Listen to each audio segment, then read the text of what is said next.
we're at the height of the pandemic, and I'm in a one-bedroom apartment in Corona, California, just about an hour outside of LA, and I'm talking to the most beautiful, charming, incredible woman that I have ever met. Her name is Monica.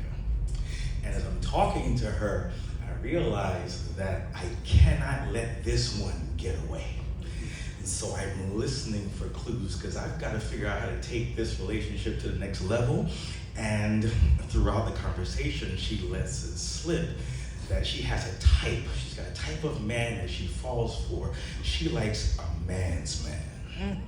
She doesn't go for the type of guy that takes longer in the bathroom than she does. She doesn't like those pretty boys. No, she likes those manly men that wear flannel and can fix things. And, got deep voices. So I figure, come what may, I've got to be that guy.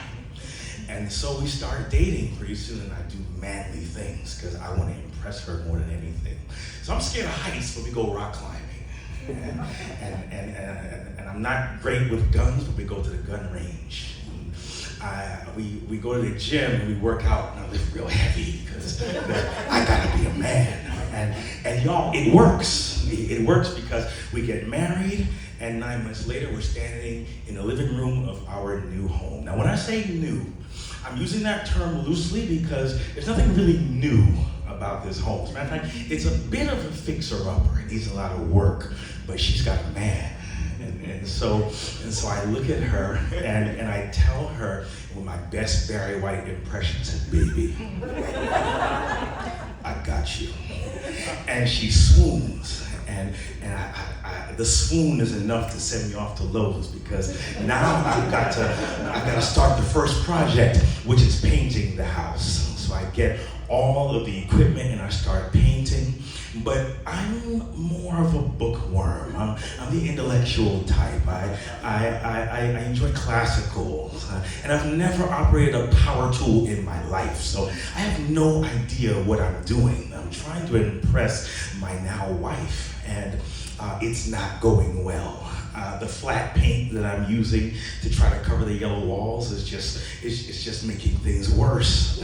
I'm getting nowhere fast. We've got a deadline that we need to move out of the old place and into the new place. And one night after I painted until 2 a.m. and I get ready to go home to get some sleep, and I walk outside and my car is towed. And I realized, no, there's got to be a better way. I need a new plan.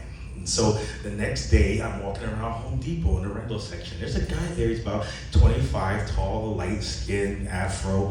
He looks about as clueless as I am, but he's gonna help me out. He points me to the back left corner of the rental section of Home Depot, and there it is. There's my plan, there's my salvation. There are 2 paint sprayers. And here's the new plan. See, I'm going to take this paint sprayer and I'm going to spray as much of the entire 4-bedroom townhouse in one night as I possibly can. And it's going to be amazing because I'm going to spray the house. I'm going to impress her. She's going to show up at the door. I'm going to open it. It's going to be a big reveal. And then her eyes are going to get big. She's going to look around and she's going to say, take me. And then she's going to fall into my arms. And it's going to be amazing. She's going to give me the night of my life. And so I drag the paint sprayer back home and I get to painting because this is gonna be great. Now night falls, but I'm still painting. It's not a whole lot of light, but I've gotta get this done. She's gonna be there in the morning. I'm still painting. I'm spraying and it's getting in my eyes, it's getting in my hair, but I don't care because everything rides on tomorrow morning when Monica shows up. She's gonna jump my bones as soon as she sees this. And so I keep painting. I paint until the next morning, almost sunrise, when I pass out from exhaustion. And after what seemed like 5 minutes, there's a knock on the door. And it's her.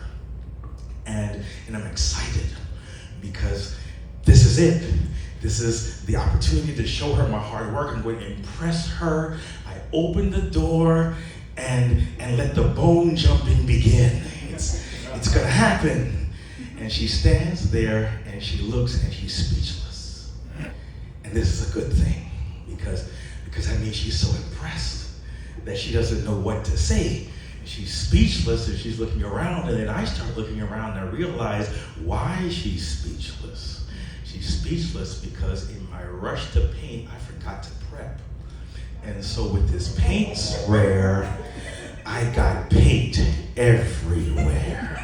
Now, the best thing about this house was that we've been gifted a treadmill absolutely free. We were going to start our home gym with it, but I had gotten paint on the light fixtures and paint on the floor and paint on the windows, and worst of all, the treadmill that we gotten for free. There was paint on the screen, there was paint on the belt, there was white paint all over this black treadmill. It was ruined. And when I saw what she saw, I realized why she wasn't saying anything, and there was steam rising from her head, and I couldn't get the words out fast enough. I'm sorry. I'm so sorry, because all I really wanted to do was be the kind of guy that she wanted. I'm trying to figure out how to explain what happened and how I'm going to make it up to her, and the promises I'm going to make and the lies I'm going to tell. I'm willing to say anything to get out of this. And she looks at me with those beautiful eyes and she tells me it's okay, because my man tried. And he tried to take care of us, and that's what a real man, that's what a man's man would do. And so I'm done with painting. I've retired from DIY, but she's still my girl. I'm still her man. And next time, this man's man is gonna just write a check.